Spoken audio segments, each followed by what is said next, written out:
Hi, good morning guys. I'm Magic from Molecular Magic Catering. We are at lovely Bournemouth Beach Lodges on Pancake Day. Rhubarb, it's been just dusted with icing sugar. Give it a really good shake. Nice hot pan. Goji berries, yeah. Could be ready in about 7 to 10 minutes. Our American style pancakes. Self-raising flour, baking powder, and pinch of salt, which is in it already. 300 mils, 1 egg. There's no lumps in it. Whisk it really well. And I like to rest my mix for about 2 to 3 minutes.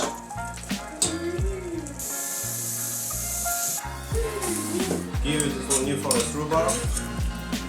Yogurt, another layer. Loads of compotes. It's not fine dining, guys. Don't be shy. Put loads on the top. A little bit of Karen Farm bee pollen. A little bit of lavender from Magic Garden.